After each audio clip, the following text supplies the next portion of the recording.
Welcome to the Inside Texas Football YouTube channel powered by InsideTexas.com. I'm Joe Cook, got Ian Boyd. We're here on the campus of the University of Texas after the Longhorns Monday practice. They're in helmets and shoulder pads, and we are bringing our observations on what we saw. So make sure you like this video, help us get to 10,000, subscribe to the channel, and if you've not yet done so on podcasts, go ahead and give us a 5-star rating and review. Head to InsideTexas.com. We're going to have a lot more detail and writing there. I've already got stuff up now. I think Ian will by the time this video comes out as well. So head over there. Best time to join Inside Texas. Ian, this was your first practice you got to take in. You've seen some of those full practices that we get on video every now and then from like the fan appreciation, but this is your first time over at the Denius Fields, and just kind of curious what some of the big takeaways. We only get 20 minutes, so not a whole lot of time, but curious what your big takeaway was from your time on the Denius Fields. I think my first takeaways were appreciation for what you guys do and trying to get as much as you can from these practices. Things move really fast out there, and you're up close, which is nice, except that you don't see the same things up close that you do from like the stands or the film. Mm-hmm.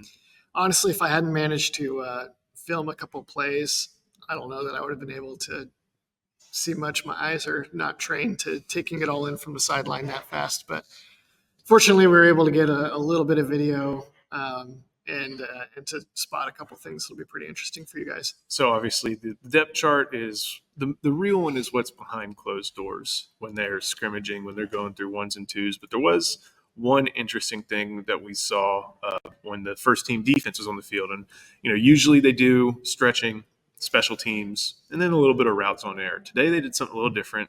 They did stretching, and then they went into like an 11-on-11, really, really fast tempo, mostly runs and RPOs. But again, helmets and shoulder pads only, so they're not tackling to the ground.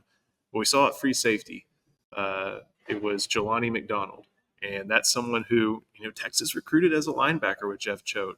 Eventually, he, I don't think he had the right frame, but I think they looked at him and saw, maybe 200 pounds is right for you instead of 220, and worked with him. He's obviously worked his way into a good position at that safety spot in order to be at least first for this drill on this day over the likes of Tarek Williams and Andrew Makuba, and he was paired with Michael Taft, but that's the type of athlete, one of the top athletes in the country in his class. And it seems like he's starting to get the safety position to where they trust him enough to throw him out with the ones and let it be seen that he's with the ones when we're there as media.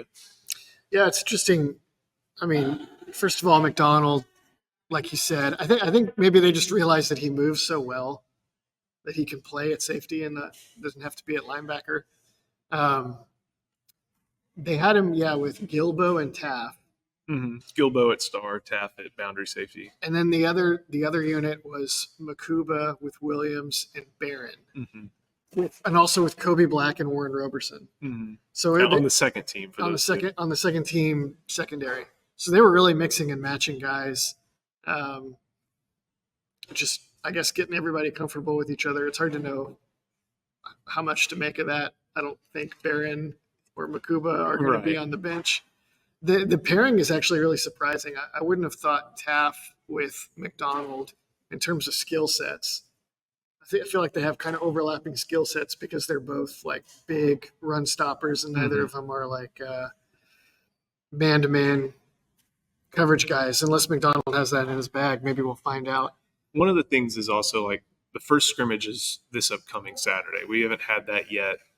This is kind of the week where guys are building up into that first scrimmage, and it's not the be all end all on Saturday, but they want to position themselves to be like, okay, coach is going to put me first or coach is going to put me second. So these are still important practices. Any other big takeaways from the 11-on-11 that you saw? I mean, it was mostly, like I said, RPOs and runs. I don't want to say it's tilted toward the offense, but there were no losses just because they want things to keep moving. You gain 5 yards, they put it 5. You gain 1 yard, they'll probably put you 5 yards ahead anyway, just to keep things moving. Anything else that you took note of? Yeah, well, I mean, I think it's a good drill for the offense. They're trying to establish like being able to run the ball and force the ball when they need to. And then for the defense, how many times did we see last year, especially in Red River shootout, an inability to line up and get stops? against a team that was really moving fast before the half. So really good drill. One thing I did notice on write up is that Sydir Mitchell was out there with the second team defense, and at least for one snap, he was moving really well. Before we keep going, and that's a little bit different as well, but maybe guys, I think more rotation happens with the second guys than the top guys. But before we keep going, got to give some love to our sponsor. That is Luxe Kitchen and Bath. Luxe has been offering high-end kitchen and bathroom remodels for 3 generations in the greater Austin area, with 5-star review after 5-star review and an A+ rating from the Better Business Bureau. Put your faith in Luxe Kitchen and Bath's award-winning designers and skilled craftspeople to bring to life that dream vision for your special home. They provide full home remodels, large additions, even commercial build-outs as well. So call Luxe at 833-358-LUXE or visit Luxe Kitchen Bath, Luxe, luxekitchenbath.com to discover where quality meets luxury and the process of transforming your home can begin. 833-358-LUXE. Kind of thinking through some more things that we were able to see throughout the course of practice. Receivers, we kind of have this understanding that there's going to be a top group, a larger top group. Again, the real ones behind closed doors. They're going to get the first top 3 and not like the best slot, the best boundary, the best field guy. They're going to put the right combo out there. But I saw DeAndre Moore out there with the first team along with Isaiah Bond and Jonte Cook. That's someone that we've heard a lot of praise about.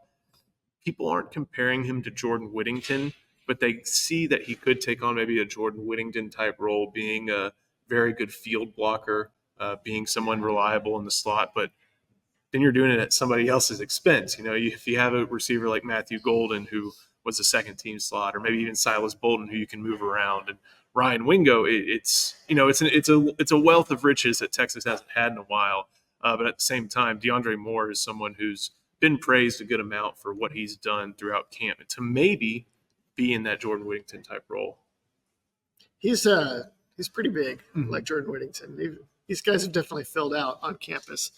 Some of the second team, they had Wingo to the field, Golden in the slot, and Bolden in the boundary on this one snap that I watched. And so Bolden actually had to try to block on a boundary outside zone run against Roberson, which went about like you would think, because Bolden is not much bigger than me, smaller than Joe probably. Yeah, I don't know. We'll have to ask Sark if anybody's standing out yet at receiver or not. It's really hard to tell. They're mixing and matching, and they have a lot of options. One thing that it always strikes me, and we can close on this, is that offensive line room is so much different than it was like 4 years ago. We know that somebody like Trevor Gooseby seems to be next up as the left tackle whenever Kelvin Banks' time is gone or is done here at Texas, probably within the top 8 group. But the third team left tackle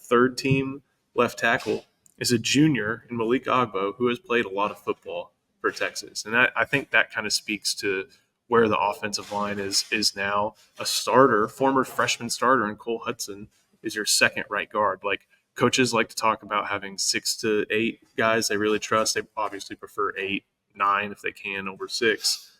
Texas may have 10 on that offensive line. And I think I wrote something the other day, maybe put it on the message board, that a lot of the second string offensive line probably start for quite a few Power 5 schools. Did you happen to notice where they had Baker? I don't know if I even third right tackle. Yeah, they had Kojo and Gooseby as the second team tackles. Neto, Connor Robertson, and Cole Hudson on the interior.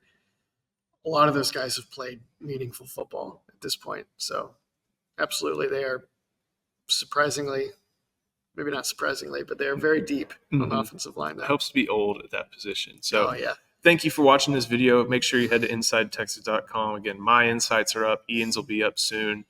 Like the video, subscribe to the channel. Help us get to 10,000. Can't wait to bring you more and more as the season goes along. We should have a live tonight, I believe. So Make sure you check in with this channel. LC will lead the gang along with Eric Naleen, Justin, or you as well, and then probably Paul Wadlington as well. So make sure you stay tuned. Paul, he's got pickleball. Oh, man.